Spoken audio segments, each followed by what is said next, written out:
world surrounded by franchises, reboots, and shared universes. An elite team of podcasters will risk body and soul to investigate the depths of intellectual properties, one multiverse, subgenre, and trend at a time. Who are we? We're the IP Squad.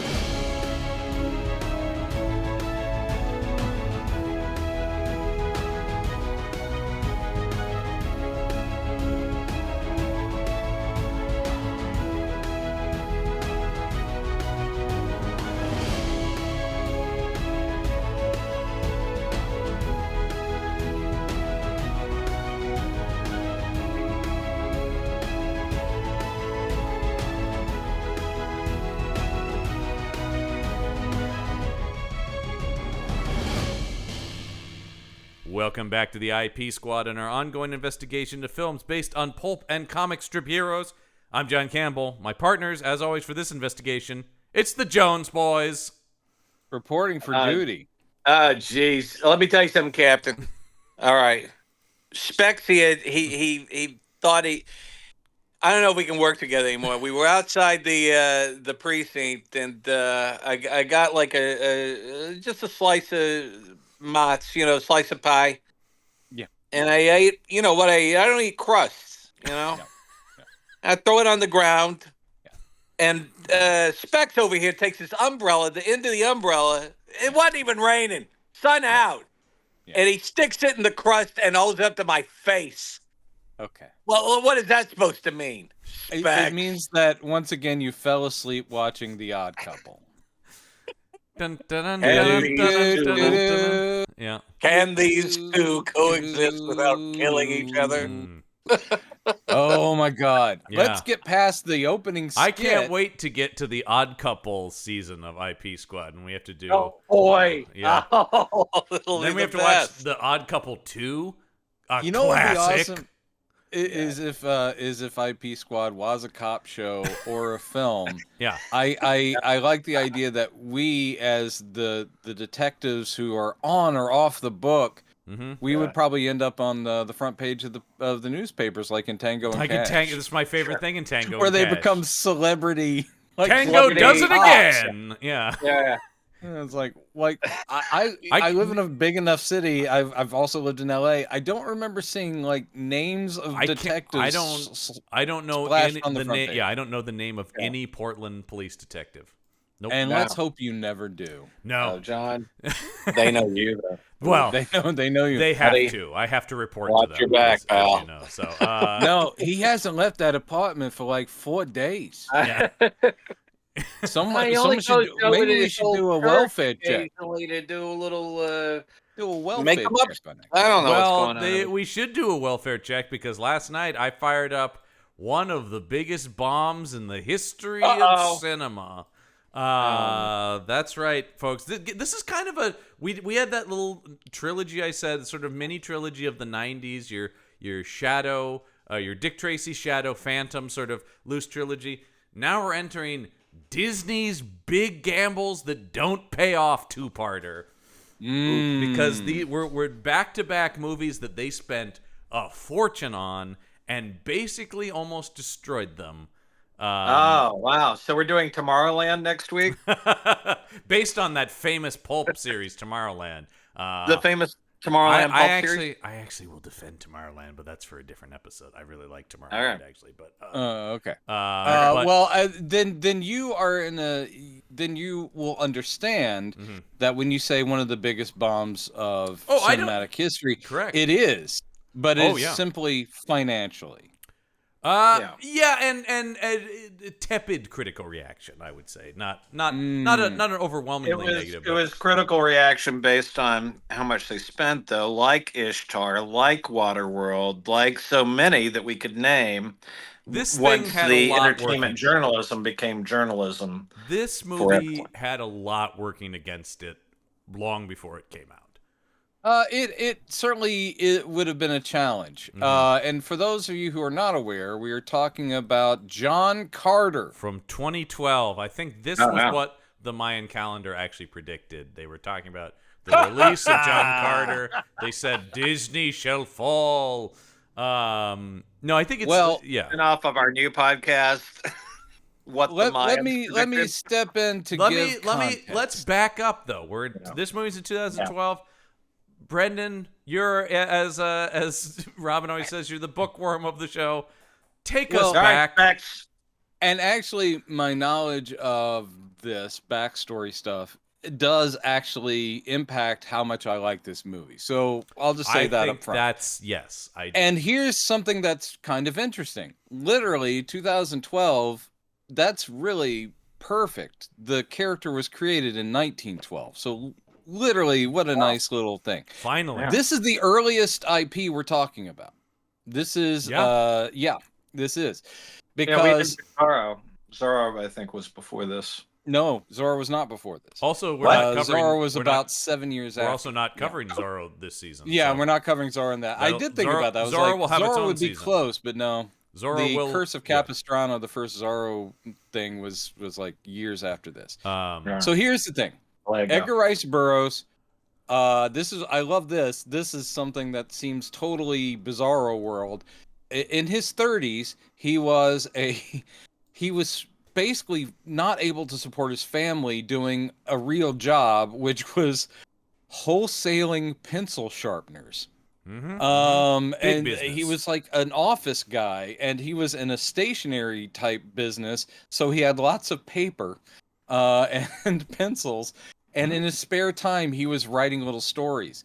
In order to make money for his family, he decided to give writing a go. This is like the flip. You think it'd be like the idealistic writer who can't support himself, so he gets a day job. This is the flip where he's like, I'm pinning everything on the hopes of my writing, because he had read some of the earliest pulps and was like, this stuff is crap. And he goes, I don't think I'm an amazing writer, but I could at least do what they're doing and make some money.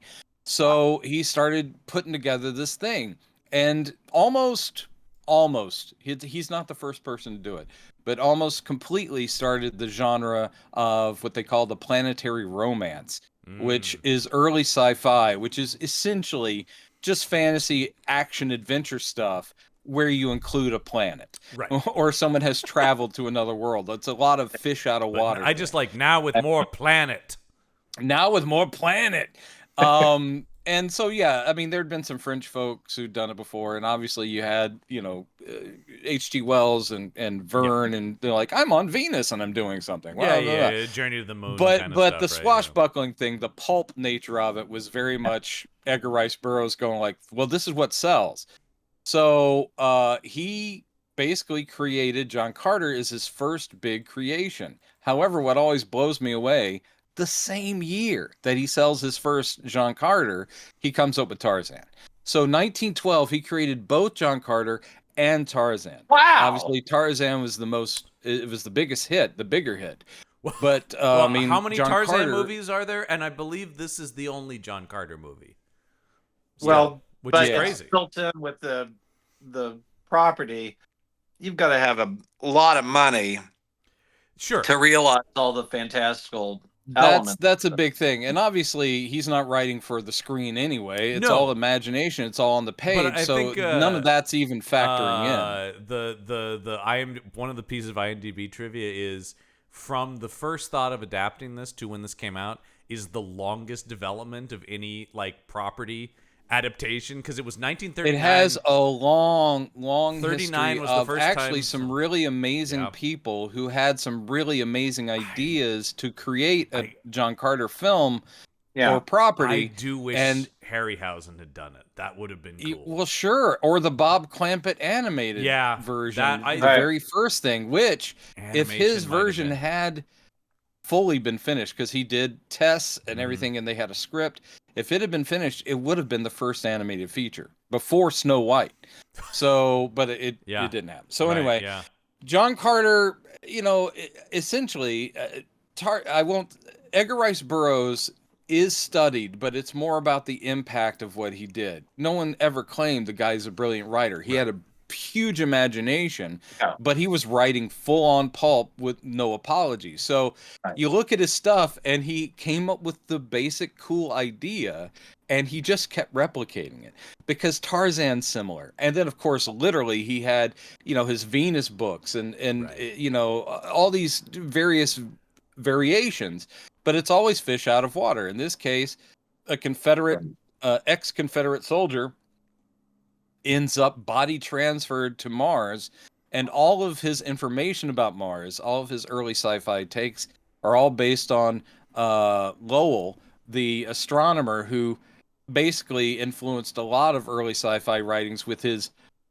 speculative takes on Mars, which were really hot at that time. In the early 1900s, he wrote a book, Mars, where he, through his telescope, he was an astronomer, and he goes, oh yes, I think that Mars is a dying world, and I think there's an atmosphere there, and those markings across the surface, I believe, are canals. So whatever species or race lived on Mars, that was how they were trying to keep their water flowing. So he basically said, I think there were humanoids on Mars that built canals, and that set everyone's minds on fire, including our friend Mr. Burroughs, who was then like going, great. And then a lot of his Mars stuff is based on that. The idea of the lesser gravity and making John Carter like a superhero type guy when he goes there, that's him doing pseudoscience based on that. But well, I mean, I love then he just goes on. The science of the time was literally just a guy looking at Mars and going like, that's probably what it is, right? Yeah, I mean, they're studying the motions of it and the movements of if there is an atmosphere, they can track that. But so the whole thing is, of course, based on false. And I read some review where they're like going, well, one of the reasons John Carter of Mars didn't succeed as a movie is that people today know that there's no such shit like that happening on Mars. And I'm sitting there going like, yeah, that's not a good argument. Because I will point to about 18 things that I think made this movie not successful. That's nowhere near the list. Yeah. There are lots it's of a fantasy. problems.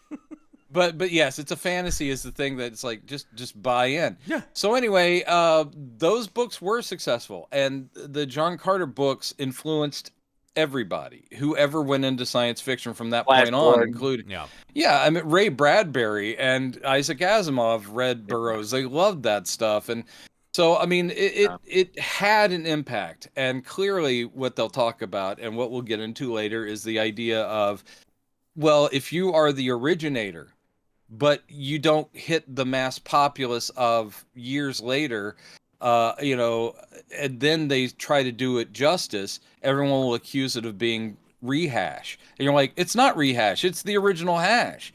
It's like, sorry, Star Wars is a hash of this. I'm sorry, but and you're like, I got it. Yeah, Flash Gordon begat, and it's like, well, Adam Strange, John Carter's the where it started. Adam Strange, yeah. So in other words, as a pulp thing, it lives on, and Edgar Rice Burroughs was unbelievably, but I also read similar takes, and they're like going, the same reason the Tarzan reboot didn't, take off is like people don't want this pulp stuff anymore. They just don't. I mean, unfortunately, the numbers do seem to be against us on that, which is a maybe bummer. So. But... I mean, it may be a niche thing. Anything that seems like retro entertainment, they're like, yeah, I no, do thanks. think, in my personal opinion, the Tarzan movie really fucking good. This I don't like. I think this one is good. Seen it. You haven't seen Legend of Tarzan? It's really good. It really is good. Really good. Even if he doesn't have dark hair or look like an English lord. No one's complained other than Brendan's. Well, that's why it underperformed. No, I would never say that. Just like this movie did not underperform because people are wearing clothes and are not red-skinned. No, God. I know that's the reason it didn't perform, but yes, for a nitpicker, you're like going, well, they got very close. Oh, and I know that they were aiming for PG or PG-13, so you can't have people wearing essentially just jewelry and things like that. And anyone who expected that doesn't understand how movies work. But because that's you could have done an R-rated John Carter. You could have, but I mean, and made it closer even to the source material. Yeah, but I mean, you're going to spend this kind of money, and it's already like a struggle to get people into the PG-13 version.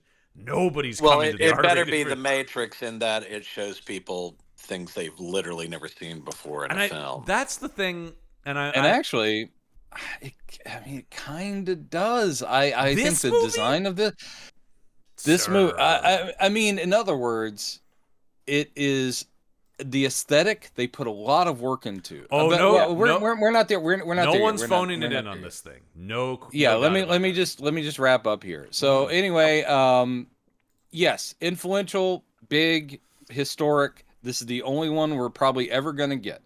And the pooch was screwed on many levels, but at the same time, like we said, I think that the heart was in the right place from everyone involved. Agreed. And I can't fault it, even from the purest standpoint. Everything they changed, I know why they it wasn't arbitrary. And yeah, I get it. We can't have naked people running around for 2 hours, whatever. But so anyway, yes, that is the origin of it, and long time in the works from various people. Yeah. I will say one thing we benefited from. At one point, it was very nearly done by Jon Favreau. The Favs. And because it didn't, he went on to make Iron Man. So in a weird way, this film's failure gave us the MCU. So like you talk about going I'd say we all won. Well, yes, yeah. I agree. And obviously this movie didn't. The other thing I think this did and I looked because I wanted to be like, what was the timing on this? Just a couple months after this, Disney buys Star Wars. Because this was them trying to go, can we make a Star Wars? Which was also a reason why they really just didn't give it any kind of marketing push, is because they were already looking at, we're going to get the big IP. Well, the marketing. You could do an entire episode just about the marketing, because I'm sure you guys have read some. The Wikipedia thing goes on and it has a lot of great information, because they start breaking down into big chunks, like here's why it failed. And the marketing thing is, not only was this one of the biggest flops in Hollywood history, but also this is widely considered one of the worst marketing campaigns of all time. This is true. They failed this movie, which I will not say is a masterpiece, but this is a flawed, very good movie. Hot take. I think my hot Robin. take is ahead, that it is a very good movie. The flaws, if that are there, are very minor. I also am grateful that John decided to reboot my idea for a James Purefoy podcast called Purely Purefoy. Yeah. Thank you, John. I'm more than happy to always talk Purefoy, although I think he has nothing to do in this movie, but that's okay. Well, that would be a slight flaw, but they had to cover a lot of ground. I'm sure that the plan was. I think a lot of the actors don't have a lot to do. He comes in like Lando Calrissian. Yeah, and kicks ass. He's got, once again, he's a great actor. The couple scenes he has, he's got a character. Charming. He's got really a good. Yeah. I think you just pegged one of the big. And again, I'm going to focus on movie now. We'll talk about what they did with it after. Yeah. Right now, one of the biggest flaws is what you just said. Is there was too much in this, oddly enough, even though it's pretty much based on the first novel, which is a skinny little thing. There is so much stuff to be covered that they feel they need to cover, that just what you're talking about, Purefoy's character is great. And yes, when you get to see him and he actually does hook up with John Carter, like me and you, bud, and you're like going, where was this for the movie? Like, that's great. Because like when Purefoy was in it at the start, I'm going like, hey, there's Purefoy. And then you're like, Jesus, I haven't seen Purefoy in like an hour. And then he comes in. That's the thing, is that they literally put too much in here. And it is for the uninitiated who've never read any of the books. And I've read the first 4. But it's fun stuff, but it is so exposition heavy. There's so many weird names, weird concepts, that even Star Wars is much more streamlined, which it has Jedi and Sith and all kinds of stuff and the Force, but it's still really easy to follow, and you only have like a central chunk of characters, and once you figured out their archetypes, you're good to go. Okay, This is you going like, wait, so the red red Martians are internally warring, and there's 2 cities, one of which travels around and kills other cities. And the Therns are immortals. Okay, but the Tharks are like the native people, and they take in John Carter, but they're not all nice. But there's a really nice one, and his daughter, and there's so much that you're like going, ooh. Then you've got all the palace I would have intrigue. saved some for the next one. You know, let's keep it to the basic. I'm glad to hear you saying this, because I don't think we're as far apart on this movie than when we were interested in talking. Because I think that a lot of that are key problems.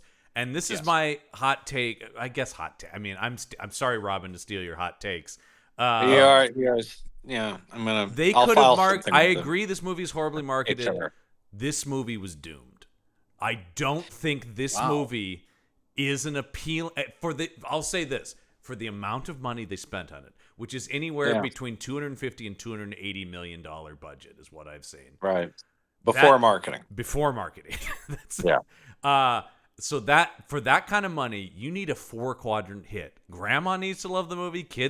Everybody needs to see this thing. This thing is impenetrable, I think, in many ways.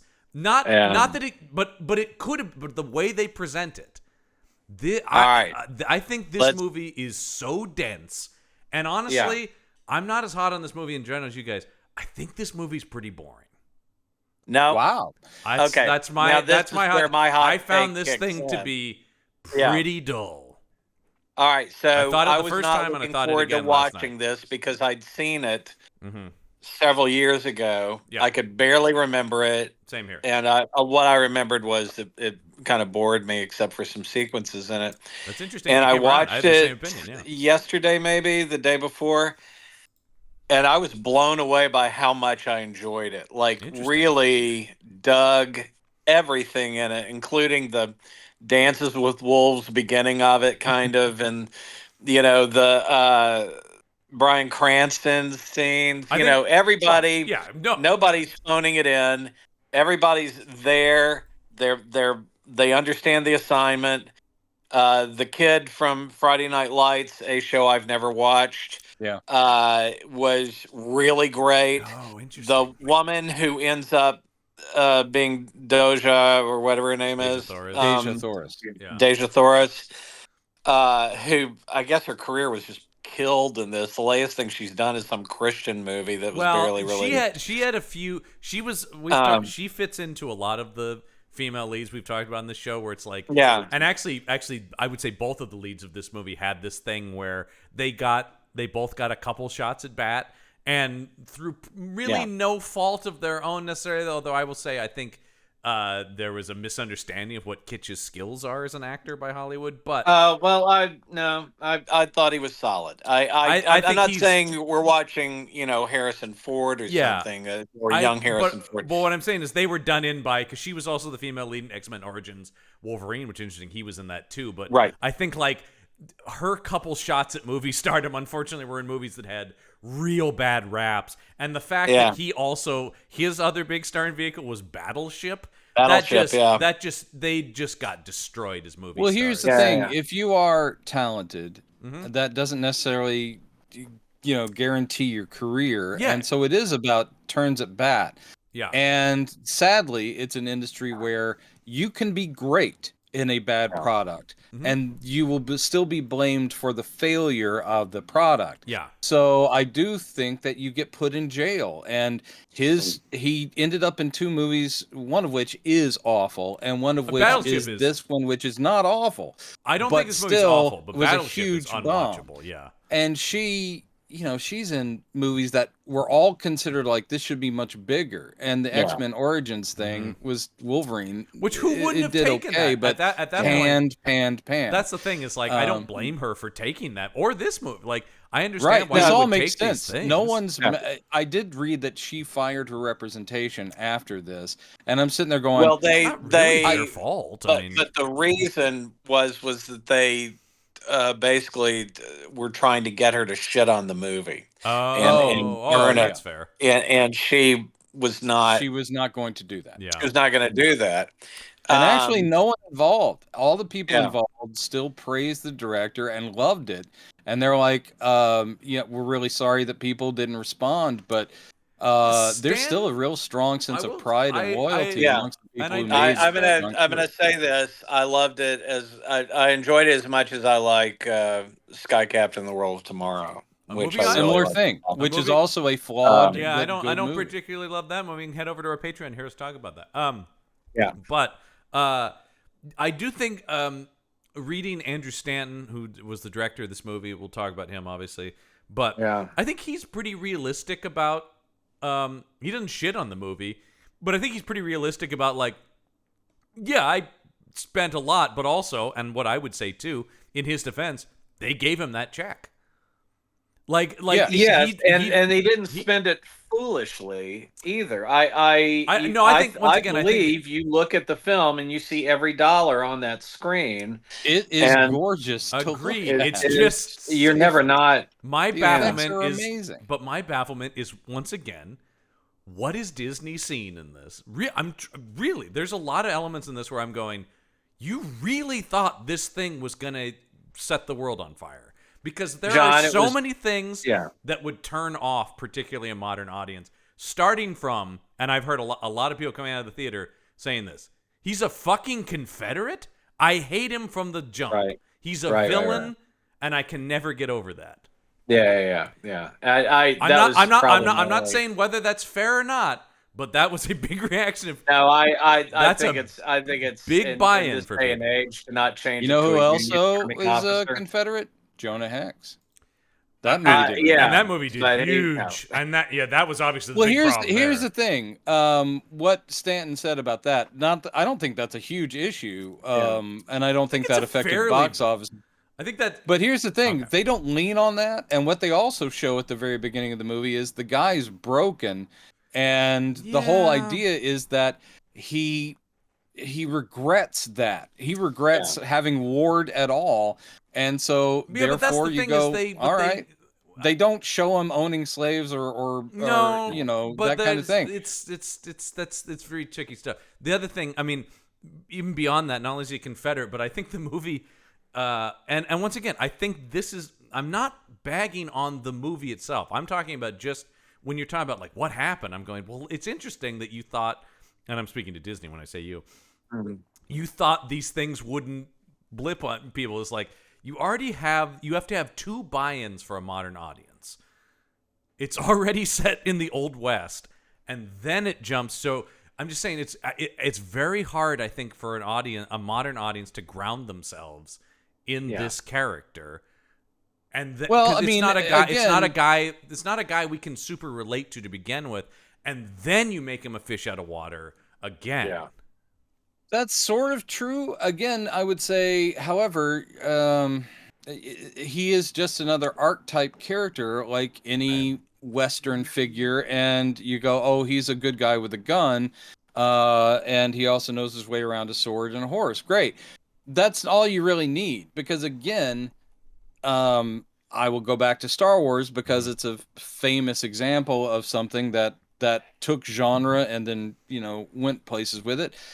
My buy-in is just a teenager who wants his freedom. I mean, basically that's it. The buy-in is you give us an archetype and then you follow them. And if they are written well enough and acted well enough, there's nothing about again, you watch fantasy films about barbarians, which we have with the Conan movies.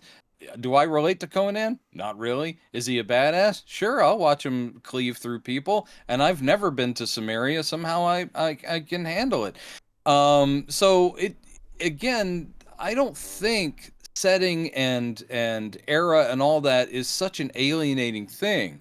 You can say that Westerns haven't been hot for a long time, and that's very true. So that's a genre that people are kind of ignoring. But if the character's good enough, you're going to watch that Western. If the story engages you, it doesn't matter if it takes place in prehistoric times or 1911 or the far-flung future. I'll hang out with Deckard and watch him track down replicants. And of course, I guess maybe then my backup thing is I don't care about this guy at all. Yeah, I find it's him pretty clear. I find him incredibly dull. I don't put it on Kitsch, who I think is a very good. I was a Friday Night Lights fan, and like everybody, the reason he got these at bats is he popped big in that show. He really stood out in that cast. But the interesting thing, I think, in this, and they have moments of this, and I think some of it for me is I feel like I wish the script landed harder on him either being broken or I don't know. I don't know. There's movie. It does feel. I think I agree with you, Brendan, that there's too much. And I hate this normally as a criticism, but I'll say in this case, I actually do think this would have been better as like an 8-part series. And normally I'm one of those people who goes, don't say, but I mean, like, just because if you want this level, or the reverse is pull a lot out and make it more streamlined, because I also just think the movie's not very fun. It has moments, but it's so dense with info. I agree that it's dense with info. I think it should have been streamlined, and I think it also should have been shortened. This movie does not blaze through. It does have pacing problems, and I do think it's a little long. And I think that the real awesome set pieces are spread out too far or whatever. I agree. It needs to have taken the core, which is an Earthman on Mars being the fish out of water and falling for this princess and trying to save her. And I know that they changed her character a lot from the books because they're like, you can't have just a princess who keeps being captured, which is literally all that happens in the John Carter books. Similar to Tarzan, Jane would get captured pretty much every book, and he'd have to go after her. It's a thing. It's a thing. Giving her agency, making her also a pseudo, like a scientist there. I mean, all of that. I think all of that is totally valid. That's totally valid. Yeah. But I would have, like, if the Therns were going to be a big part.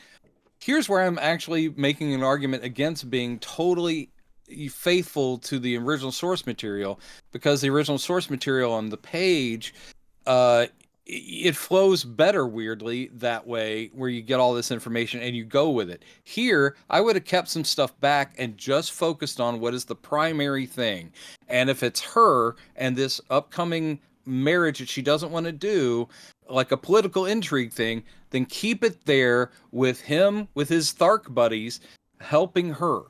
But when you get into the shape-shifting Therns who are immortals, and all that is great, and it's from the books, but I would have seeded them maybe and led to the idea that they would be much more important in the sequel, that kind of thing. Like, I would have pulled some of this out and made this more easy to understand. Right at the, I think a key thing that is indicative of the problems of the movie is the first 10 minutes of the movie, which is well, they're trying to give us an exposition dump at the very beginning. Here's what you need to know. Here's what you need. So you get 5 to 10 minutes of Dominic West, who I think is unfortunately just saddled with being bad guy in this, which is a bummer because he's an amazing actor. I love Dominic West, but one thing I'll notice is that pretty much anytime he's cast as a bad guy in a movie, the movie doesn't work. Doesn't mean he's not great, but I just remember like, oh, right, you were Jigsaw in that Punisher thing. I actually really like him as Jigsaw. He's having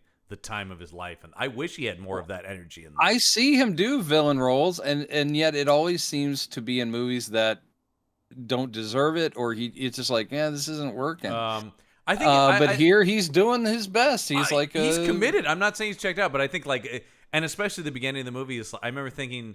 And especially by the end of it, I thought this again. I was like, we didn't need that dump. John Carter could have found out all that information about Dominic West. Actually, he still finds out some of the exact same information. That's the thing which makes it repetitive. And then because when it's like, what? I'm from Earth, and he goes, no, that's Jasum, and this is Barsum. He's like, oh, okay. And then we're like, yeah, we know that. We already saw that in the because we have Willem Dafoe in the narration go, it's not Mars, it's Barsum, and I'm like, yeah, I know, but like John Carter will be told that. The other thing then I think that's then. You get your 5 to 10 minutes of that, and then you immediately jump to, all right, it's the 1800s, and not John Carter still. It's Edgar Rice Burroughs. I don't think you needed any of this. Note number 1, cut all the Edgar Rice Burroughs stuff. Except for the payoff, which I do like. The payoff's great. I love, okay. It's like you have to look over my corpse. That is taken from the books. One of the things that Edgar Rice Burroughs did in at least the first few is he made himself a character, and he said that John Carter was his Uncle Jack. All that is from the book. And that really? I thought they created that for the movie. No, the manuscript of what we know as A Princess of Mars, that first book, which is this movie, was given to him by his Uncle Jack. It's one of those. Wow. It's just like Maxwell Grant was being given the Shadow, novels. Like I got it directly from the Shadow. Same pulpy idea. He wrote himself into the book. I did know that. However, once again, I know it doesn't play that well. I get it. Because you're trying to introduce this to people. Like, that's very cute for those people who know that. And maybe in a second movie or something, or even, they could have done something with that. But the fact that it's like, I already don't know who John Carter is. Right. They've taken Of Mars at the time, which I think we all agree is one of the stupidest decisions. Dumbest thing. And Andrew Stanton's defense of it is nonsense, where he's just like, it's nonsense. John That's Carter. why I don't you get the idea. It wasn't his idea. It was the studio forcing him. Well, there's conflicting stories. Some people are saying that Stanton was totally fine with it being called John Carter because his defense. We'll get into his defense. He says he becomes John Carter of Mars. Yeah. That's why it says it at the end. Right. But so I'm just saying, like, once again, a lot of what I'm arguing for, I know, I respect that they're doing the stuff, and yes, Stanton has so much love for the source material. That's very clear. But this is not fresh material. That doesn't mean you can't adapt it, but just like, you've got to know, you've got to tell people why they should like this. And this movie is not in a hurry to get you into it, I don't think, to an audience. And so I'm just I was watching it with that sort of mindset of going, if I'm sitting there, I'm going, well, where's John? They could have jumped immediately from the info dump to Dances with Wolves, John Carter. Because I think the introduction... They could have done that. They could have taken out the whole idea of Edgar Rice Burroughs being the nephew and all that. But you do need to set up the concept of how he is going to another planet. Oh, yes. And that is, No, so you need to set all that up. But I don't think you needed the framing devices, I guess, my thing. Just in terms of when we're talking about the pacing... I do think it's a little too long, and it just takes, I said, I'm just trying to understand, when you spend this amount of money, you do have to start thinking about, and people can feel free to dump on me in the comments and go, John, artistic integrity and all that stuff. It's like, there is so much money involved, and that means you really do kind of have to tell people why they need to be buying tickets to this. Yeah, well, you can tell them why they should be buying tickets to it with a better marketing campaign. And making a more exciting movie. But yes, the film could be better to have then perhaps built word of mouth and so forth. That could have helped. It doesn't get you ready for fun. Like, Star Wars kicks off in such a way, and this kicks off in kind of a, like, I always, and I think most of the time, and then people can point to stuff like Lord of the Rings that managed to do the dense prologue. I think Disney honestly thought it was going to have. I do think that's a mix of Star Wars and Lord of the Rings in this one thing. It's so interesting that Stanton got the job because of his pitch of it's Indiana Jones on Mars. I'm like, is it though? Right. I mean, I kind of get that aesthetically in places. Yeah, but it's not. It's not really like Indiana Jones. Like John Carter's. I like Indiana when we finally meet John Carter. There, he is a broken guy, but even in Stanton, I think does a good job. The thing with of you've got the general guy trying to tell him you're going to be a part of us because you speak the native language and we need your help and where they do the sequence where he keeps trying to escape and punching him out and then him coming back and going, like I was saying, and then he's like, no, I think that's great. And then does another escape. And I thought that was great. I thought that was he's great. He's a roguish dude. I wish that had started the movie. You know what I mean? Like I said, because I do think that does make you that's and it's fun. John, the sequence where he's fighting at the same time, like at one point I was watching this when he gets the Tharns are the native race, right? The Greens. No, they're the Tharks.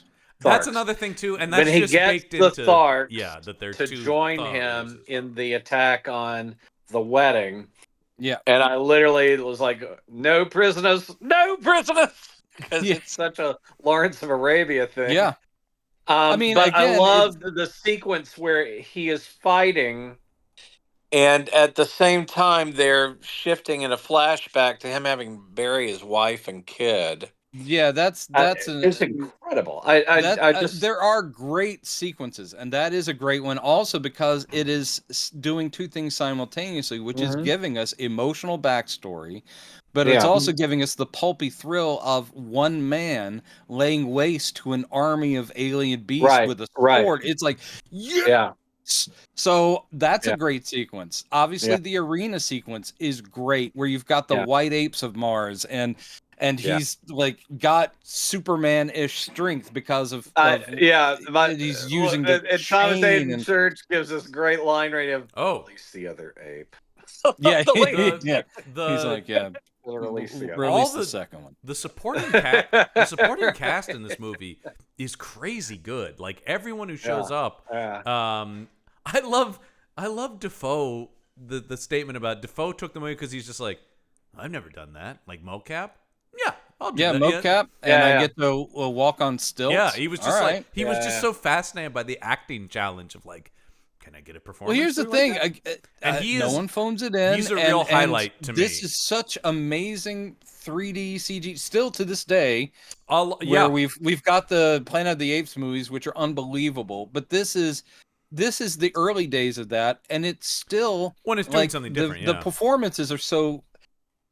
Weirdly, the thing where Sula and John Carter are both being tortured on that thing, and John Carter is literally trying to reach her hand, like, "Oh, you shouldn't be being hurt because of me," kind of thing. I'm like, that's working. Like, he and her emotions throughout the whole thing of like, and then she doesn't know that Tarkus is her father, and it's John Carter who spoils that for her, and she's like, my father, and that's just like these things are working. No, that's I'm like, it's a frustrating movie. It could be streamlined, but this movie has so much good in it.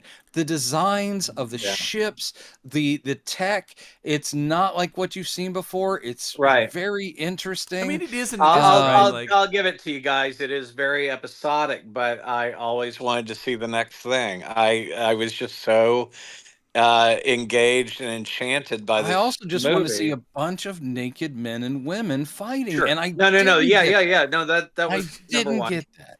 I mean, that's the by the way, Robin, our mother has read this book because of George, her neighbor, and you can cut this out, John. But George had basically said, people are hearing this, so mother story break. Yeah. But basically, he said, "Have you ever read any Edgar Rice Burroughs?" And Mom was not aware of the name because Mom doesn't care about this stuff. And he goes, "He created Tarzan." And she's like, "Oh yeah, Tarzan." And he goes, "Yeah, but you ever read the John Carter books?" And so, just based on the neighbor's reaction, she did an audio because, of course, she's blind, and listened to the first one. And I was like, Mom, did you enjoy John Carter? Which actually, did you enjoy A Princess of Mars? And she goes, it was fun, I guess. She goes, but I just couldn't get over the idea of all these naked people. She goes, why are they all naked? I'm like, because Edgar Rice Burroughs knew that would be spicy stuff back in 1912. Well, I will say that doesn't Edgar Rice Burroughs wanted to sell books. But and then Tarzan, guy in a loincloth, Jane running around. But he knew what he was doing. I gotta say, on that point of it being a new Disney property, doesn't help if it's like, can my kids go back and read the books then? No, probably. Well, there's no sex. No, I mean, but it hasn't. There's aged really well. nothing. I mean, it's probably violence more than anything. But that there's a you would not want your kids factor to it. It's not Star Wars. I think. Well, here's the thing, John. One of the things that I'm reading from Tarzan, I can tell you. Oh yeah. There are some things you have to kind of skip there's over. For sure, but there's a lot of it's just there's so much Tarzan time frame related. Oh yeah, but one of the things that I'm hearing from you, John, a lot is why bother? That's the thing, is that I think it goes past the amount of money and the studio, and that you were just why would anyone want to watch a John Carter movie, period? And I got to say, that is that is legit. That's your opinion. I got to say, we should have had them back in the day. We should have had I think more. that would have helped. I do, because I think that's something that made Tarzan is people were familiar with Tarzan a 30s version, Well, a 40s also, version. one thing that they didn't do at any point in the marketing was say, from the man who created Tarzan. It's like, before there was Star Wars, there was John Carter. They didn't do that, which is one way you could have sold it. Is like, oh, this inspired that? I want to see that. The whole thing of who is John Carter as a marketing ploy. And I was like, on a marquee. What did you read? The fact that Atlas Dracula gets remade all the time, and very often it's still done, period, as it should be. But that keeps it in the fact that we've had so many Phantom of the Operas, and they're always set in the period. Right. Oh, yeah. These are books that predate that, and we will probably get more Jules Verne at some point. Someone's going to redo 20,000 Leagues. You know it's going to happen. That's what I'm saying. Is they're working on it. Right? Much older things are being brought to audiences, and they're like going. But we do see things like League of Extraordinary Gentlemen set in a period with a fascinating cast of characters, but terribly written, terribly directed. So many reasons why you shouldn't watch that movie. But I'm just sitting there going like, I don't think these are necessarily death knells and why a project should not happen. But you've got to tell the audience what to expect, why this is important. And if you don't do that, then it is on you. Because the material, there's nothing wrong with it. I got some John Carter over there on the shelf, and I might read some after watching it last night. I was like, two points in response to that. Number one, I'm not I think I'm not as reductive as why bother. But I do. But new is better. I think no, but I think the thing is, and I guess the points 1 and 2 go together. Is you need to understand that while there is value in that thing, it is very old. So to just do it exactly and they do make changes, of course, is gonna you do have to sell it to an audience. This movie seems to be starting from a place of, I love this.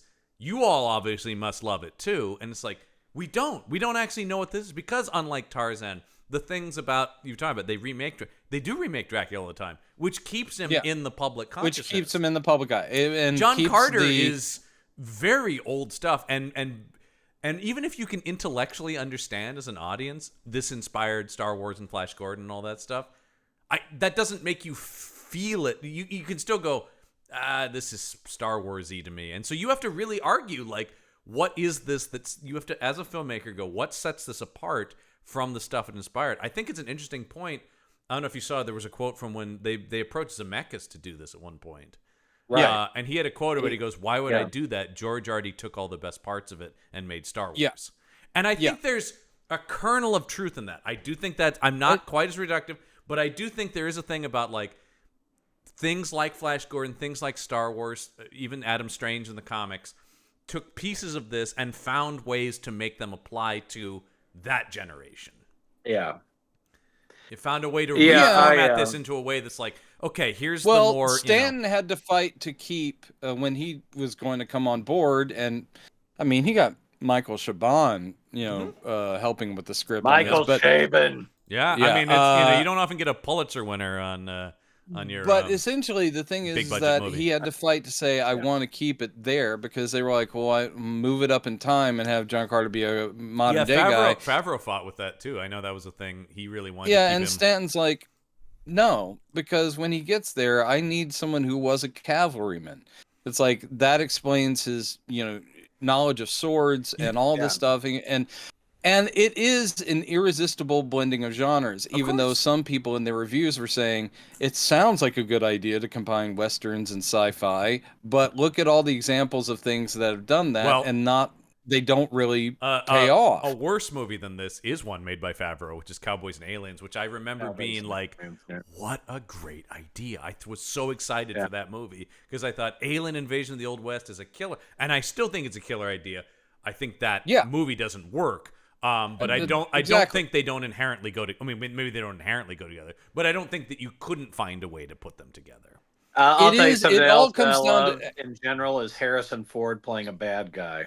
Actually, I think he does. That's the thing. That's the thing. You see What Lies Beneath or Cowboys and Aliens. Yeah, he is really good. The thing about as far as genre and concept, the Cowboy stuff works better than the Alien stuff. That's it seems like a good mix, but it does seem like pretty much every time people do it. It all comes down to execution. Yeah. And I go back to like Outland, which is High Noon in space. There you go. And I really like Outland. I want that to be so much better than it is. I do love Outland, though. Come on, Outland rules. I mean, it doesn't rule, but it's rules. awesome Connery stuff, and it's a good idea that wasn't done very well.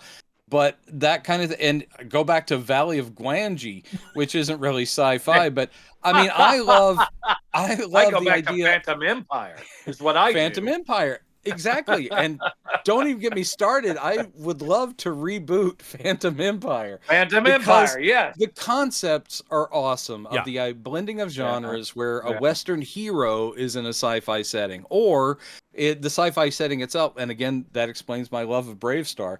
I love There you this. go. Another great concept. Another great concept. I love the concept. So it's up to the people doing it to sell it to the audience. Yeah, but I mean, the other thing that and I think it's interesting that they didn't do this. Disney also blamed that this wasn't merchandisable, which I mean, it could have been. You have Woola. You've got this adorable super speed alien dog. Yeah, You've got the Tharks, who are awesome. There's too much. Yeah, it's It's a bountiful cornucopia. It's interesting because of next week's movie they merchandise the shit out of, and then having Deja Thoris with removable clothes. I gotta say, I don't to make her more book accurate. I get I get that they didn't want to do the red-skinned Martians. I don't know that I love the tribal tattoos.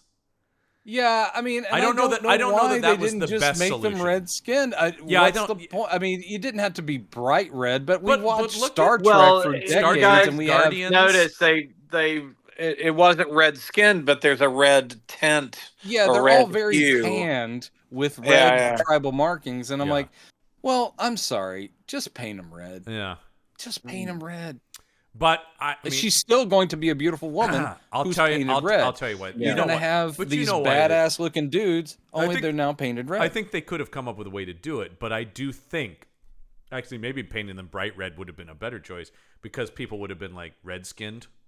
Even people. Oh, well, I mean, I'm just saying. I think that was a conversation. They are called Red Martians in the movie. They're called Red Martians in the book. And in fact, actually, them calling them Red Martians without them being red is kind of confusing to a movie audience. Yeah, there's that. Yeah. And again, if you make them bright red, no one's going to sit there going Native Americans, because Native Americans aren't bright red. I bet that was a discussion in a boardroom somewhere, though. Probably was. And actually, tribal markings makes it even more like, that's the thing. That what they landed on might be more offensive.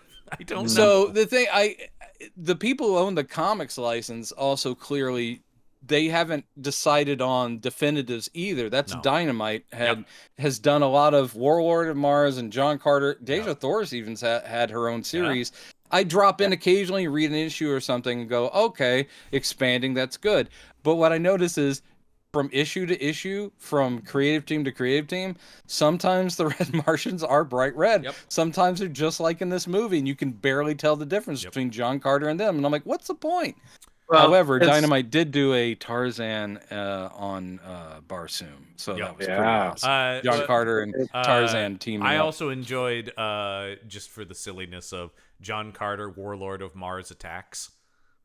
Yes. Yeah, that's the kind of thing where I'm like, great. That's what you do with comic licenses. That's fun. Well, that's the freedom of comics, and that's I love it. The freedom once people who own the rights go. No, okay, they can team up. That's the thing about obviously. It's no Moonstone's Kolchak meets Sherlock Holmes, which I think was probably the finest of all the genre crossovers, Brendan. You'll agree with me on this, I'm sure. The thing I hated about that, with all due respect to Moonstone, is just because you have licenses to all those characters, think about whether they go together. Domino Lady meets the Spider. That's great. That's Pulp. When it's like Domino Lady meeting Sherlock Holmes, you're like, what the fuck? What are you talking about? Most of the Dynamite ones have been good, like when they put the Pulp characters Dynamite together, generally does a good job by doing what we talked about with the Shadow. They don't worry about continuity. They just say, here's a series by a new creative team using the same IP. Let's see what they do. You know what was great? And I want to give a shout out to my online friend David Avalone, who wrote the Shadow meets the Twilight Zone. Oh, really series good. I liked quite Really a bit. good. It was very Really good. good. Yeah. The other one I was going to recommend. David Avalone, David Avalone, David Avalone. He's great. The other one I highly recommend, Django Zorro. I thought was very smart. Oh yeah. Oh, because so good. Tarantino and Matt Wagner did really think about like, okay, if Zorro reminded is me of this and this a and young man's Zorro meets Lone Ranger short story that I always liked quite a bit. Thank you. Did they do? I don't think Dynamite's done Zorro meets Lone Ranger. They did. Did they do Zorro meets Lone Ranger? They, I know they did Green one Hornet, where it was Lone the Ranger. death of Zorro. Maybe and they did. Yeah, with Lone Ranger, and because obviously I had to do that with my own story, which is their timelines don't. You have to make Zorro like an 80-year-old man. Well, that was the to fun be thing about the Django young one, Lone too. Ranger. Yeah, that's the same thing with the Django one that I liked. Is like, oh, he's another older mentor for Django. When that comic came out, I was like, that's awesome. I want to read it, but I think it'll just make me mad because it's too close to what I did in my story. I was like, well, good on you guys for having the same idea, but I like mine better. Thank you. Because it's mine. But that's I think there, to sum up my point, I think there were potential landmines in turning this into, once again, not a good movie necessarily, but a major franchise, huge popcorn hit. And I don't think they took enough care to avoid those landmines. I agree with what you're saying about the marketing. I do not agree that it's not a good movie. I think it is a good movie. So. Yeah. I think it's a flawed but good movie. It's a movie that frustrates me because it's like a lot of movies I sometimes see in these genres. I'm like, oh, I should like this more than I do, and I'm thinking that as I'm watching it, going, why am I not digging this as much? This has got all the pieces. If it doesn't work for you, it doesn't work for you. I don't know. We always say that's totally legit. I read Roger Ebert's review, as often is the case. In fact, I've actually thought about doing a like Roger's Corner segment of the show because I always bring up Ebert reviews. You always do. Well, I'm such a fan of his, and so if there is, I love the babes. Ebert out. Actually, he is like, and Lynn Collins is obviously the highlight. I'm like, okay, Raj, okay. I think she's Roger. I think she's fine. I didn't find they had a ton of chemistry to me. I thought they did. Wow. I just was once again. I think John, this is so blowing my mind because usually you and I went into this movie going, don't like it, and then it started. He was like, still not liking it, and when it was over, he goes, I was right. No, usually John likes something or has. I don't think it's a disaster. Positive opinion, and generally, it's you or me that disagrees. Yeah, this one just, and I when I saw it the first time, I had a similar reaction, but I think once again, I don't think it's their fault. I do think the movie's so overstuffed that the romance gets shortchanged, as far as I'm concerned. And reshoots were done to try to add more to their relationship, so that at the end, when he proposes, it wouldn't seem like it came out of nowhere. But it still feels that way to me. It still feels like, oh, I get that they're connected, but you're gonna marry her? Jesus. Okay. I mean, I don't want her to end up with Dominic West, obviously, but But it's so the next movie could start with the birth of their child, and then it becomes the next book in the series. That's the thing is that's thinking I don't want them. That they shouldn't have that thinking I know. And you can feel that. I do think this movie is also just guilty of that thing that a lot of movies are. Yeah, but are. John, you don't like when races mix. I've known this about you, John. Humans should marry humans. But it's not the color of their skin; it's the fact that they're birthed from eggs. Yeah. Which, by the way, even the Red Martians in the books, all of the Martian races birthed from eggs. This movie doesn't say that, do they? The human looking. It's just they don't include that in this one. Yeah. No, but the thing I kept thinking that too. I was like, so when you have sex, how do you what? I don't. You know what? Well, you have to. Know what? Yeah, that would have been covered. If in the other ones, I'm sure how humans and Martians have sex definitely would have been covered in Disney's John Carter sequel. That would have been the opening Willem Dafoe narration. Yeah. Another thing. Oh, that's another thing too. I really do enjoy Willem Dafoe, but once again, just part of the Yeah, the episodic nature of it is like he meets the Tharks. You come to really like them, and particularly Willem Dafoe's character. Was it Tars? And then he disappears for like an hour. Yeah, and when he comes back, it's like, what? He's no longer in charge. Yeah, bad guy took over. That's right. It does. It's so interesting that they just made the first. Because if you read Favreau's idea, or was it Rodriguez? One of them, because Rodriguez, as you know, was lined up to do this forever. He got close. He got, I think, the closest of anyone before this.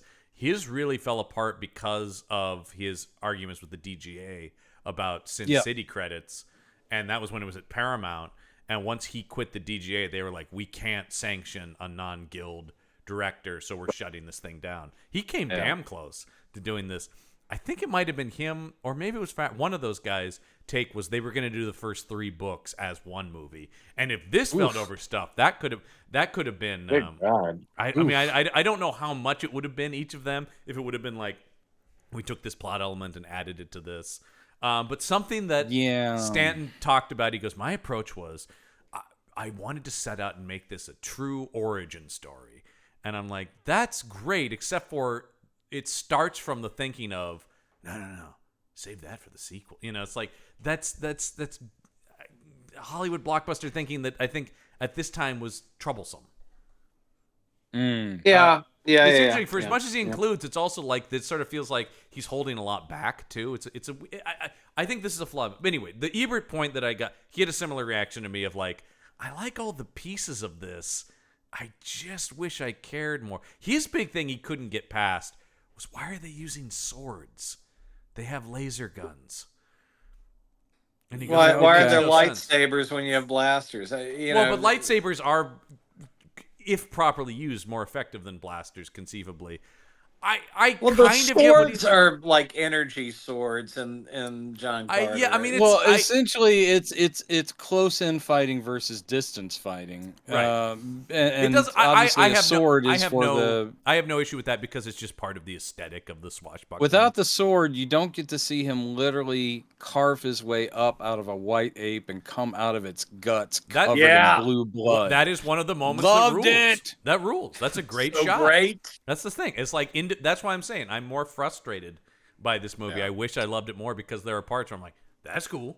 That's cool too. You know. All right. I'm not with also Owen Gleiberman, I believe. Owen Gleiberman? Is he with the Gleiberman? He's with the Welling Mellon. Of Entertainment Weekly. That was just like he just really was like, this is stupid. Because I don't understand why this guy's around. Well, when you're using highfalutin language like that. Well, he is just going like, I mean, he is doing the thing we're talking about where he just goes like, this same movie has been made better countless times. You know, I mean, he's not wrong, but it's sort of I mean, like, I like Star Wars more than this, but I'm not sure that's like my starting criticism of this movie is that Star Wars is better. Pretty much any genre film, maybe even any film, I mean, you can trace its roots back. There's nothing truly original, and that's a harsh statement. But yeah, you can sit there going like, oh, another chosen one narrative? Great. And that can be plugged in anything. It's like, came from nowhere and is meant for greatness. Star Wars I've is like seen that a million times. Star Wars is like a perfect movie, so I'm really not going to, it's like, that thing really works. No, I can nitpick Star Wars too. I can, I love it. I love Star Wars. Yeah, I'd never seen anything like it. The Matrix is the same way, or Moulin Rouge, or any game-changing movie where you see anything like, I've never seen anything like this.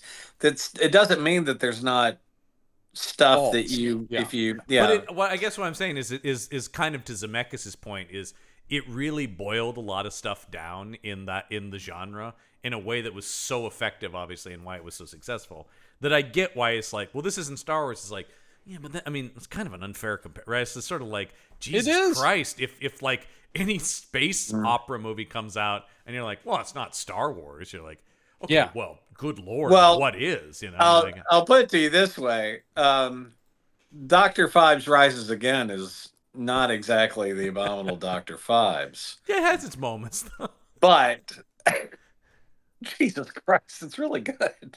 I Theater of Blood is the best one of the three. But there are Well, basic elements in all of those that are very similar. And to sit there and just go, well, we've seen this before. Yeah. Well, yeah, if you watch film noir, you've seen that story, some version of that story, a gajillion times before. But I do think, like I said, I think the biggest problem is that in the marketing for sure, and I think in some of the structural stuff is they might have leaned a little bit too much on a false assumption that people were ready for this somehow.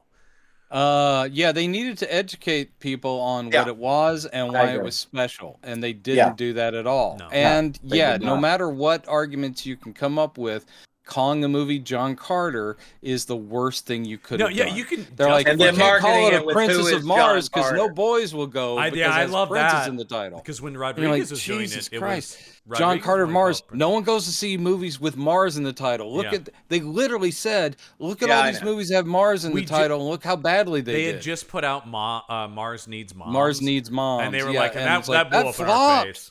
And I think Disney Gods of Mars, that flopped. Not Gods of Mars. Ghosts of Mars. Ghosts of Mars. Mars. And it wasn't Disney. Didn't Disney do Mission to Mars, the De Palma movie? Yep, which is Mission to Mars. Yeah. terrible.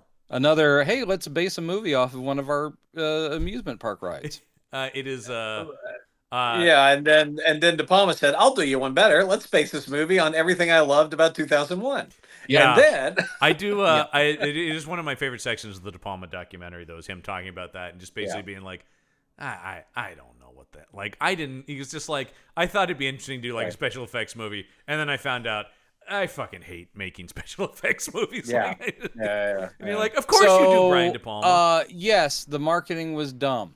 I think the marketing was dumb. I think that, and I think that's a big reason for the failure of this movie. But I don't think that, like I said, I do think the movie has problems that, especially problems in getting a mainstream audience to flock to it. It would not and have keep been coming back. as big a flop if they had done the marketing well. Because even with its problems, I think it would have found an audience. I think it would have done better. I think it would have done better. Probably, we may never have gotten a sequel, but it wouldn't have been the biggest bomb in Hollywood history. I think the double-edged sword of like, yeah, it looks great, but you spent so much money that this has to be Star Wars to recoup it. Like, that's the thing. This movie not only wasn't just a big budget, it was a massive budget. This thing had to make at least $700 million worldwide, and that's to ensure a sequel. That's a lot to ask of the most killer John Carter, the coolest thing. Like, most movies don't make that. And it's just, I just think it's so interesting. That's the thing I keep coming back to, that Disney had so much confidence in that. And then even weirder will be next week's movie. Yeah. Well, and then the idea that you would dump something with that amount of money. And there's a thing in the IMDb where they talk about like one of the executives who got fired over this was just like, did Disney ever recoup that money? And he was just like, no. He was just like quietly like, no, they're actually still feeling the burn of John Carter, especially the back-to-back John Carter. And meanwhile, David Zaslav goes, "Why didn't they just cancel the movie and then take the?" They could have gotten a sweet tax credit. I don't understand, guys. No one ever sees it. I see your title says John Carter. I just see tax credit. Tax credit. Yeah, baby. Batgirl. You mean tax credit? Tax credit. There's no way Batgirl is as bad as that. I mean, like, I'm sorry. There's just no way. Nope. That Batgirl is that bad. The worst you could say was that it was made on a budget that would have been appropriate for Max, and that's about it. Yeah. Well, but again, we haven't seen it, so I can't really. But I'm just judge. saying, like, when some of the Warner Bros. People go like unreleasable, an abomination. I'm just like, there's no way. I'm sorry. It just couldn't be. The idea that it would just be like. Because we've seen so many terrible superhero movies. Have we? I can't imagine. So you're saying worse than Catwoman? That's what I'm saying. Like I feel like at worst we would have maybe said mediocre is about as bad as I could really imagine it being, just based on who's involved and stuff like that. I'm sure it would have been and also as a Max release, exactly. Like worse as a streaming than Batman movie. and Robin. Oh yeah, no. I mean that's the thing. Yeah, I'm just I've heard descriptions of like some of the scenes. And I'm going like, that sounds cool. I mean, maybe Sounds next year, fun. but like, yeah, I don't know. It sounds like it was probably budgetary comparable to the first Punisher, not the first Punisher, but the Thomas Jane, Tom Jane Punisher yeah. movie. Yeah. Which is pretty good. Which is good. One of my favorite John Travolta performances. He's having so much fun in that movie. I can't get past the Punisher being set in Miami. Sorry, that was the biggest damn thing. it. That is such a Brendan. Come on, man. But come on, you got Roy Scheider. Well, we'll get there because if you did a Batman origin film where he's like, Milwaukee, Wisconsin, instead of Gotham. No. Gotham is a fictional city, though. Yeah. Yeah, but New York and Punisher go together like a horse and carriage. Okay, that's all I'm saying. Well, then you were just bagging on Warzone, which takes him back to New York. Yeah. Anyway, we'll save that for. I do want to do highs and lows. I do want to do highs and lows, but I'm saying eventually a future season I've talked about doing is pre-MCU Marvel. Everything before it became its shared universe. Except for the Spider-Mans. Well, the Spider-Mans would be their own thing. I would rather watch Spider-Man 3 than a lot of the others there. Spider-Man 3, I would rather watch that than Catwoman or Batman and Robin. Oh. Yep. Yeah. Spider-Man 3, not nearly as bad as people say it is. Flawed. Yeah. Very, very flawed. But it has good things in it. There's more good than I think people remember. All right. Let me... I will say... number one, looking at the highs of this thing, a lot of people just screaming for a sequel, of course, just going, come on, which I love the enthusiasm. But come on, you cowards. Yeah, do it. Just like, I'm sorry, that would be irresponsible on the studio's part.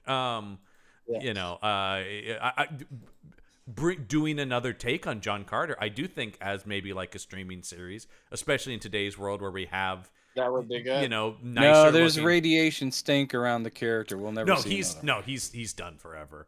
Unless it is like 50 years from now. I mean, maybe I'm finally going to do it justice.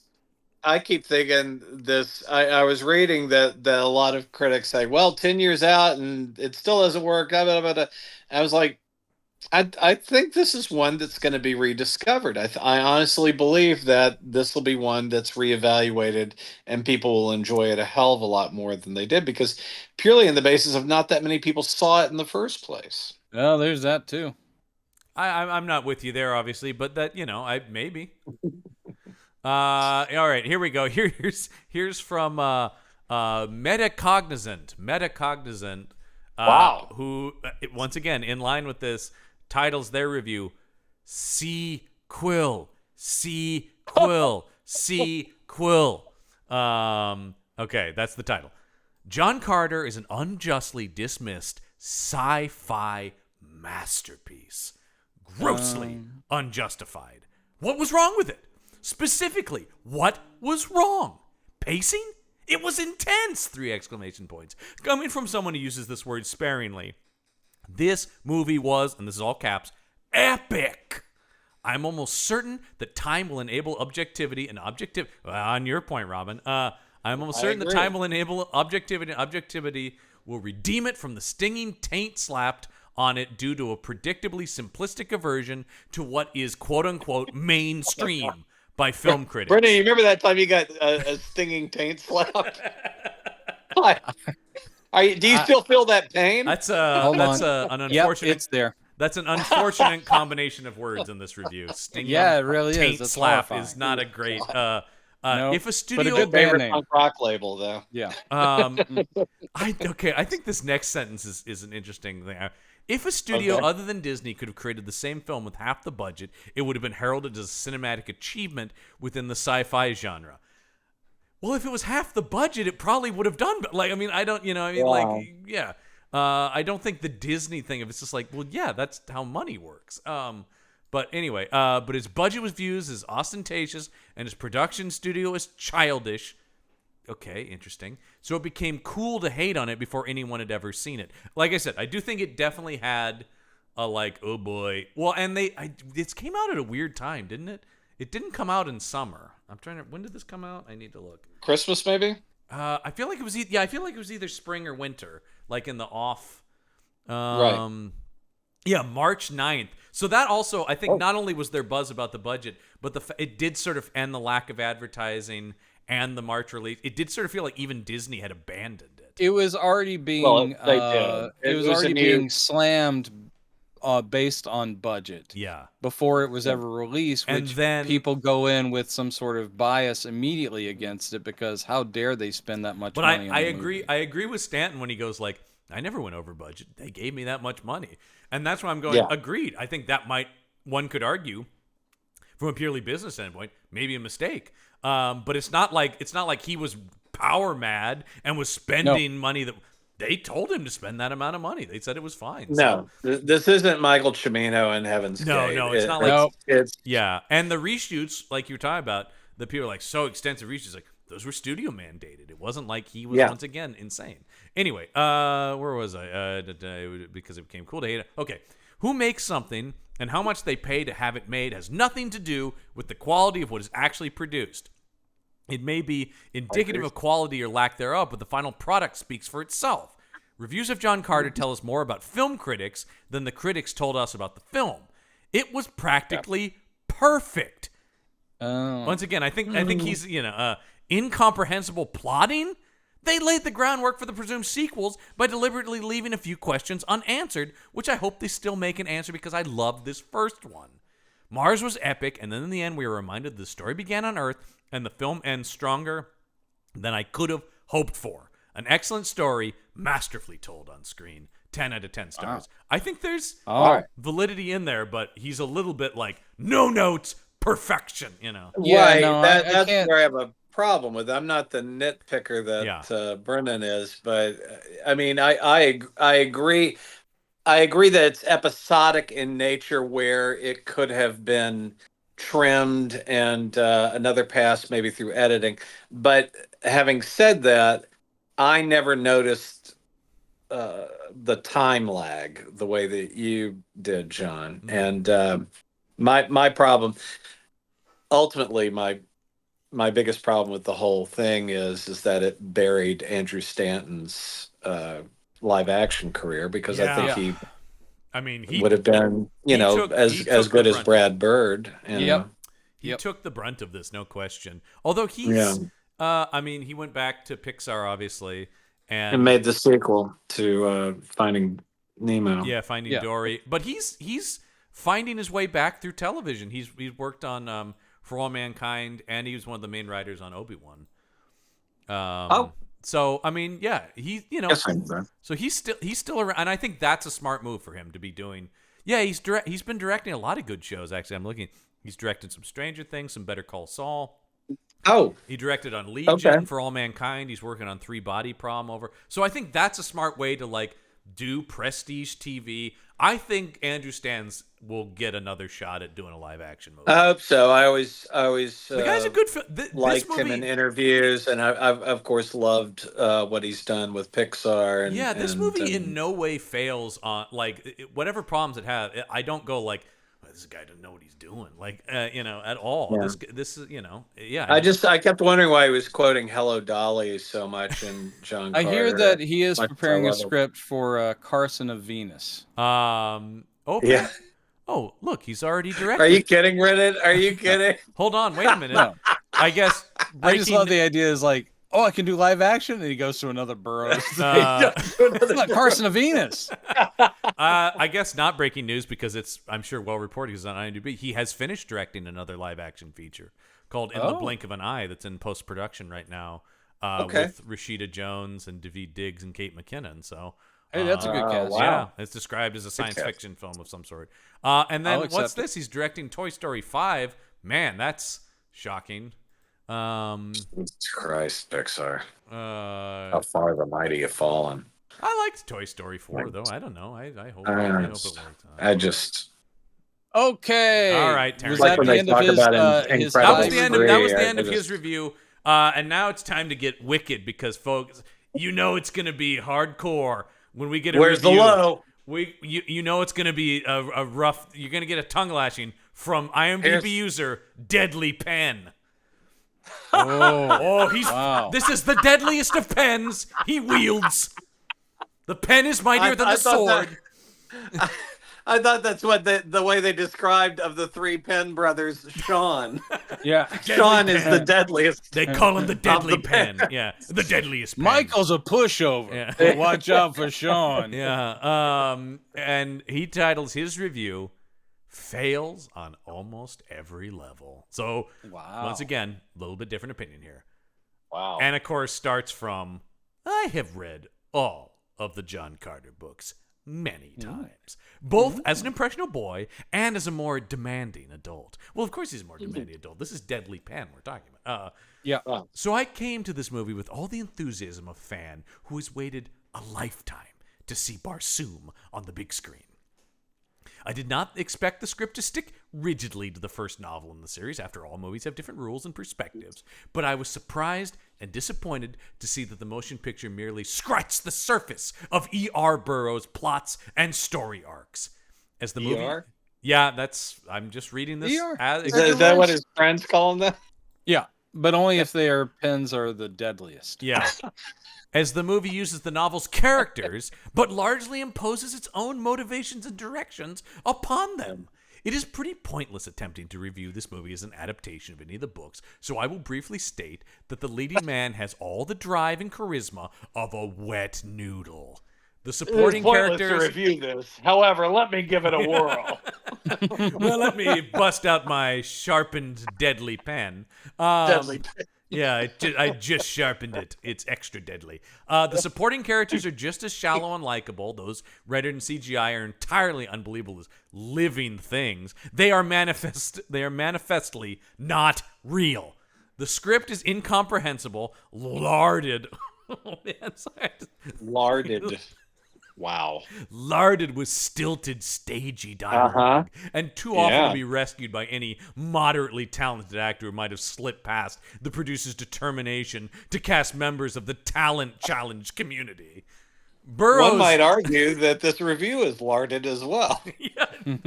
Burroughs' Barsoom is, of course, a fantasy world, but it offers plausible, if sometimes fantastical cultures and societal mechanisms. His conception of the Barsoomian heaven is dark, ironic, and oddly predictive of some of the religious cults which emerged in the latter part of the 20th century. The movie throws out these intelligent, compelling factors and offers a different, wholly dumbed down, and generally incoherent set of explanations. The huge budget did not produce a good movie. I would be pushing the truth to describe it as a mediocre movie. It is an expensive turkey which attempts to lay down enough teenager-friendly plot lines to spark a series, but ultimately sinks under its own weight of inconsistencies. Perhaps the most depressing aspect of John Carter on IMDb is the number of belated, inflated 10 out of 10 puff piece reviews from studio stooges who wish to boost the movie's rating. Sadly, you don't need to see John Carter to know it's bad. You just need to smell it. Wow. Jesus God, Deadly Ben. 1 out of 10 stars if I needed to even say that. Also, I think smacked my I- grandmother in the face. The movie walked up to her and said, "Excuse me, ma'am." Yeah. She turned around and John Carter, the film, punched my grandmother in the face. He couldn't And I don't have been even meaner want if to that tell was you the about case. the orphanage it burned down with the orphans inside. This movie needs to be stopped. It's a monster. Like, Yeah. I purchase. now I am very loosely familiar with John Carter, but from most people I know who are big fans, like friend of the show and future and past and always co-host Mike Gergoni, who's a massive fan, loved this movie. So I and said it was was surprised how faithful it was. So I don't know. I think he wanted Dune. I honestly think he wanted Dune. He didn't want, because I can't imagine. Brendan, you've read the book, but I can't imagine that the stuff that he's talking about of Barsoom religious I stuff. was also thinking, where in the What movie would would that you- have been? Well, see, the thing is, this is a Like it's guy the who horse. is writing from a reviewer who's writing from the perspective of someone who is, I am an expert in the source material. And again, I can't claim to not have some of that in my DNA, I mean, but at the same you can time, smell your own. I also know how films are made. Yeah. I also know how things have to be changed to be adapted to fit in a time frame like that. And I agree. I was saying before, I would have streamlined this too. I would have taken out even more, which would have really pissed this guy off. Yeah. Because he's right. Burroughs lays out in a Tolkien-esque fashion all kinds of stuff about the societies and their beliefs and religion and so forth, but it's worked into a pulp framework. Yeah. And the thing that I wouldn't for a second watching this movie expect, even as a huge John Carter fan, is that they would include all that stuff. Because And that's so not he's how a just movie wa- functions. You mean, Brendan, are you talking about the Thark song? The song of the It's like, Tharks? When they what can- about the chapter from Sula's perspective, which was cut from the I original? mean, you know what this from is? the original publication, I'll tell but you was what put this back is. in when This it was is novelized. this is exactly. Fellas, this is I'd like exactly. to sing some Thark song for you right now. I wouldn't be Mr. surprised Hampton, if in this order that guy. you may- I wouldn't be surprised if this guy also wrote a Lord of the Rings review going, "Where's Tom Bombadil?" Yeah, no Yeah. doubt. It's that same Yeah. thing. This where guy it's would just have like, been, if they had made a 5-hour Yeah. John Carter film and called it A Princess of Mars, because that would have made him feel a lot better, and they included all that stuff, he would go like, Yeah. okay, Yeah. that's it. That's And it. meanwhile, he He's a- would have been the one. He's ticket- alone The in one the theater. guy. Yeah. The one guy in that one Perfect. screening in that one IMAX Yeah. theater. I like the character a lot. I like the Brilliant. books, but I would not watch a 5-hour John Carter. Brilliant. This one was Yeah. long enough. No, I as it think is. no intermission. It does. I will say, I was thinking about Denis Villeneuve's Dune a little bit watching this. Not in like a this isn't as good, but just more in like continuing to go like it is amazing how well he pulls off something that dense without it feeling super dense when you're watching it. Right. I think he's done a really good job, but then again, that is source material I can't relate to because I never got through those books. I Me just neither. couldn't. And I think that's Yeah. I think further why because I love those movies so much, having been somebody who Brennan. definitely put the books down. You know, he was a big fan of the Dune books, right? Well, Dad was. Yeah, our late father. Mhm. That's the first time I ever heard of them was Dad reading them one by one. Did he keep I could going never get through into the deep sequels and stuff? I could never get through any of them. It was just They're like in- The thing that I couldn't get through most Tolkien Yeah. simply, but Mom was a huge fan of that. I gave both of those a shot. Yeah, yeah. And then I'm I exactly enjoy the same film way. I versions could barely get through much Tolkien more. Because Yeah. in I- both of those yeah. cases, when you see the movies, you go like, "Oh, these are good stories." Right. You see the films, you're just like, oh, Oh, this is okay, actually. I get it. You go like Dune is actually kind of simple if you really boil it down to Yeah. like the And you sit character there arc going, of Paul oh, Atreides. I like this in 2-hour chunks, Yeah, not this is spending nice. 3 weeks reading the novel. With And the this is- magnifying glass. This is what people tuned in for. I also do recommend they've been doing graphic novel adaptations of Dune, and I find those much more approachable in terms of experiencing the book. I do think with the visual components. Anyway, But also, it's the only case where you can go in with a pen yourself and just draw mustaches on all the characters. Duncan Idaho has which a is- mustache now. That's Brendan's favorite thing. I You can't do that with a movie because it'll mess up your No. screen. Yeah, I know. Yeah, they'll throw you out of the theater. I know. I did That's have to what buy a happened new there. TV because I kept drawing mustaches on Timothy Chalamet. I couldn't stop. He just needs a little mustache. You're the I one. believe Just a it's little- pronounced Chalamet. I Anyway, believe it's Chalamet. well, So, that's our take like, on this well, you movie. say that's It's our Mikado. contentious. We all hate each other now. Yeah, but what's- this is the end of the show. God, we're- Well, like I said, this is kind of part one of a two-part investigation because Right. if this movie bombed and caused a lot of problems for people at Disney. Yeah. Next week's movie said, "Hold my beer." Yeah. Because I did not remember this being the decided to tagline. not be an alcoholic anymore. Uh, Yeah, I did Brendan, not- don't do that. I did not remember Hold this my being beer. the tagline of this movie. But next week's tagline is "Never take off the mask." Well, I have a is feeling I this, know what it 50 is. Shades of Grey? Yep, you got it. Okay. This is our just hard Right. shift into 50 Shades of Grey. No, it of course is Disney's The Lone Ranger. And this is going to be the first time I've seen it because I did not want to see it. I will say, and I will preview this, and I know I will stand by this next week. It is not a good movie, but it has one of the best action set pieces I've ever seen in any movie.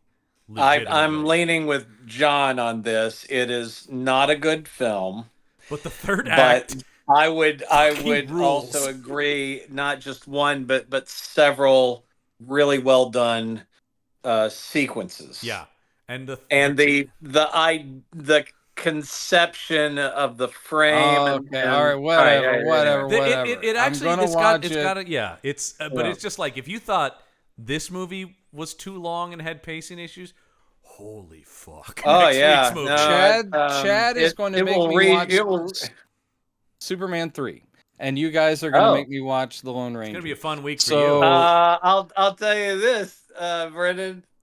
Superman 3 is a little bit better than the Lone Ranger. Oh my Well, god. It's Oh my briefer. God. It's breezier. It has Christopher it Reeve moves a in it. bit better than the Lone Ranger. All right, well, Yeah. next week join us for a lot of cannibal jokes. I know. You know what's great about the Lone Ranger review? You'd be thinking Nothing problematic. You'd be thinking. I mean, and I'm sure there will be. You'd be thinking we'd be like, oh, the Johnny Depp of it all. Now it's both leads are problematic. Both yay! That's really aged well. It was already a disaster. Anyway, Boy, join if us. you get won't trouble you? getting through The Man from U.N.C.L.E. I I love that movie, but yeah. I do love that Okay. movie, and he's good in that movie, unfortunately. He's pretty good, Yeah. yeah. Anyway, join us for that, but that's going to do it. Until next week, the case file is closed.